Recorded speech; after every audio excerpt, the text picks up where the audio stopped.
안녕하세요. 미나리입니다. 오늘 영상은 물리치료사의 진로에 관련된 영상입니다. 지금 물리치료과를 전공하고 있는 학생들이라면 이 영상이 조금 도움될 거라고 생각해요. 물리치료사가 되기 위해서는 물리치료과를 전공을 해야겠죠. 여러분들이 지금 열심히 공부를 하고 있을 것 같은데 물리치료사 면허증을 따고 나서 진로가 굉장히 다양하잖아요. 지금 학생일 때 어떤 걸 준비해야 되는지에 관련돼서 제가 한번 말씀을 드릴게요. 물리치료사가 일하는 분야는 굉장히 많습니다. 대학병원이나 종합병원처럼 큰 병원에서 일을 할 수가 있고요. 혹은 재활병원에서 신경계 물리치료사로 일을 할 수 있습니다. 그리고 이제 개인병원이 가장 많은데요. 개인병원에서 일반 전기치료 같은 기본 치료를 할 수가 있고, 혹은 도수치료사로 1대1로 환자를 이렇게 케어하면서 치료를 또 해줄 수가 있습니다. 그 외에도 보건직 공무원이라는 것이 있잖아요. 많이들 준비하는 것 중에 또 하나가 이 공무원 공부이기도 합니다. 혹은 공단, 국민연금이나 건강보험관리공단 이런 공단이 들어가가지고 또 평생 직장을 또 얻을 수가 있어요. 그리고 나는 좀 더 공부를 열심히 해서 석사, 박사까지 딴 다음에 교수가 될 수도 있습니다. 이렇듯 분야가 굉장히 다양한데요. 여러분들이 이제 멋진 물리치료사가 되기 위해서는 지금 학생일 때 해야 할 것들이 몇 가지 있습니다. 자, 첫 번째는요, 가장 중요한 것인데 학점 관리를 많이 하셔야 돼요.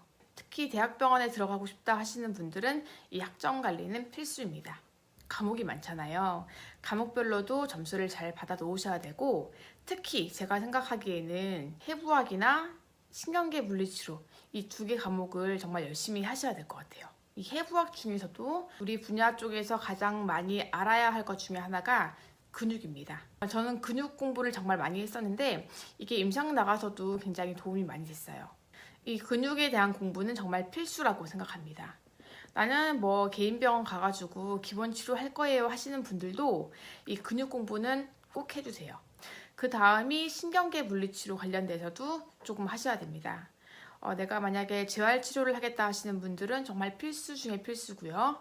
그 외에도 신경계에 관련된 지식은 가지고 있어야 됩니다. 그에 플러스해서 의학용어 같은 것도 기본적으로 이제 알아두시면 나중에 임상 때 도움이 될 것 같아요. 그리고 실습을 나가서도요, 근육이나 신경계 쪽으로 많이 아는 학생들에게 좋은 점수를 주게 돼 있습니다. 인턴 시험을 치러 왔을 때 저 똑똑한 학생이구나 하고 붙여줄 수도 있기 때문에 이렇게 두 가지 과목은 정말 열심히 해주시면 좋을 것 같아요. 자, 두 번째는 토익 시험도 관련이 있는지 이제 궁금해하시는 분들이 많더라고요. 토익 시험에 같은 경우에는 큰 병원에 이렇게 지원을 했을 때 그 토익 점수가 있는 학생과 없는 학생은 또 차이가 있습니다. 저 같은 경우에도 그 대학병원에 지원을 많이 했었습니다. 대학병원 같은 경우에는 일단 그 학점 가지고 일단 1차 심사를 보겠죠. 그리고 이 동점이 있을 때 토익 같은 거를 보고 뽑게 됩니다. 저 같은 경우에도 4군데 지원을 했는데 3군데는 떨어지고 1군데는 붙었어요. 그래서 제가 이제 인턴 생활을 했었는데요.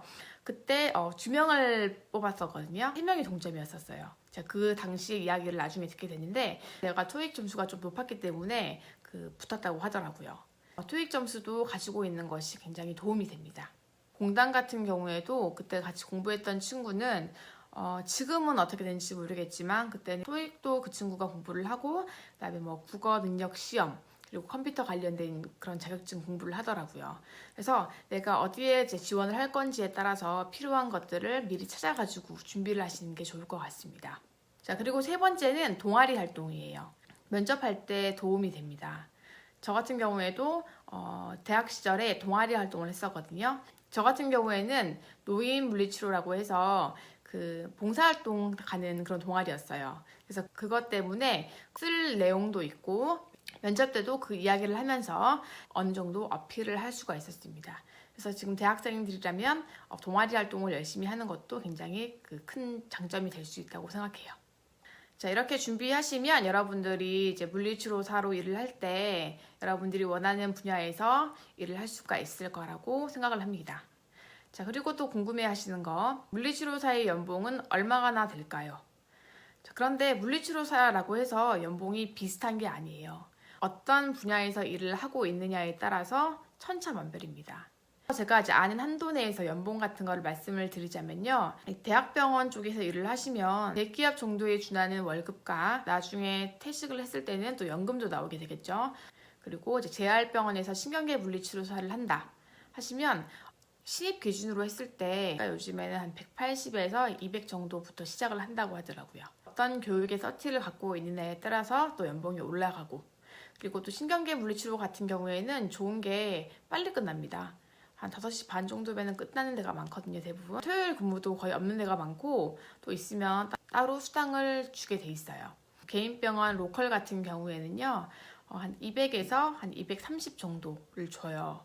제가 지금 말씀드리는 것은 세후 실수령 기준입니다. 그렇게 시작을 하고 개인병원 같은 경우에는 사실 그렇게 차이가 많진 않아요. 지금 1년 차나 10년 차나 그렇게 큰 갭을 가지고 있지는 않습니다. 도수치료 같은 경우에는요, 정말 다양하기 때문에 제가 뭐라 말씀을 드릴 수는 없어요. 기본급 같은 경우에는 이 병원이 얼마나 많은 그 인센티브를 주느냐. 인센티브를 많이 주는 곳은 기본급이 좀 작습니다. 여기에서 플러스 알파. 알파는 인센티브겠죠. 이 프로티지도 어떤 병원은 정말 작게 주는 병원은 3% 이렇게 주더라고요. 그런 것도 있고, 뭐 8% 주는 병원도 있고, 10% 정도 준다 하는 데가 평균적인 것 같습니다. 그 플러스 알파를 하게 되면은 많이 벌겠죠. 그래서 요즘에는 도수 치료 쪽이 인기가 많습니다. 사실 이제 이거는 불편한 진실인데요. 정말 잘 하시는 분들도 있고, 지식이 별로 없는 상태에서 도수 치료 먼저 뛰어든 사람도 있어요. 사실 정말 잘 보시는 분들은요, 진짜 잘 버세요. 이거는 능력별입니다. 그렇기 때문에 내가 도수치료를 하겠다 하시는 분들은요, 정말 공부를 열심히 해주시고요, 정말 실력 있는 물리치료사가 될 수 있을 거라고 생각합니다.